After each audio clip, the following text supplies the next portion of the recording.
নিয়োগ দুর্নীতি মামলায় এবার নজরে মানিক ভট্টাচার্যের ঘনিষ্ঠের নামে থাকা টিচার্স ট্রেনিং সেন্টার। সেই সূত্রেই এদিন উত্তর চব্বিশ পরগনার মহিষবাথানের ইডি হানা। সূত্রের খবর, এই এলাকায় মানিক ভট্টাচার্যের এক ঘনিষ্ঠের নামে ভাড়া নেওয়া টিচার্স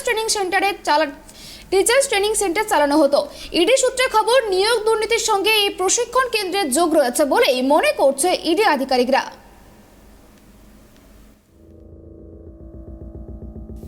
এবার মানিক ভট্টাচার্যের এক ঘনিষ্ঠের টিচার্স ট্রেনিং সেন্টারের অফিসে হানা দিল ইডি। শনিবার সকালে মহিষবাথানের ওই ট্রেনিং সেন্টারের অফিসে হানা দেন ইডির আধিকারিকরা। শিক্ষক নিয়োগের দুর্নীতির সঙ্গে এই ট্রেনিং সেন্টারের যোগ থাকতে পারে বলেই মনে করছে ইডি। ইডি সূত্রে খবর, ট্রেনিং সেন্টারটির অফিসে চাকরি প্রার্থীদের টাকার বিনিময়ে বিভিন্ন চাকরিমুখী কোর্স করানোর প্রতিশ্রুতি দেওয়া হতো। চাকরি দেওয়ার প্রতিশ্রুতি দেওয়া হতে পারে বলে মনে করছেন ইডি আধিকারিকরা।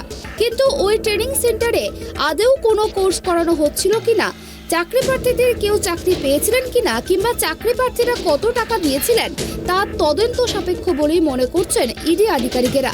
শনিবার সকালে ওই অফিসে হানা দিয়ে ইডির আধিকারিকরা দেখেন সেখানকার দরজা বন্ধ, অফিসের চাবিও পাওয়া যায়নি। স্থানীয় বাসিন্দারা জানিয়েছেন, অনেকদিন ধরে এই অফিসটি বন্ধ পড়ে রয়েছে। প্রশিক্ষণ কেন্দ্র বন্ধ থাকায় চাবির অপেক্ষায় ছিলেন তদন্তকারীরা। তালা ভাঙতে নিয়ে আসা হয় চাবিওয়ালাকে, তারপর ভাঙা হয় প্রশিক্ষণ কেন্দ্রের তালা। দীর্ঘ জেরার পর গত মঙ্গলবার ইডি গ্রেপ্তার করে প্রাথমিক শিক্ষা পর্ষদের প্রাক্তন চেয়ারম্যান তথা নদিয়ার পলাশীপাড়া তৃণমূল বিধায়ক মানিক ভট্টাচার্যকে। ইডি সূত্রে জানা গিয়েছে, তার যাদবপুরের বাড়িতে তল্লাশি চালিয়ে উদ্ধার হয়েছে সিডি বন্দি কয়েকশো চাকরি প্রার্থীর নামের তালিকা। প্রাথমিকভাবে ইডি এও জানতে পেরেছে, ওই তালিকার মধ্যে 90% প্রার্থী চাকরির জন্য মনোনীত হয়েছেন।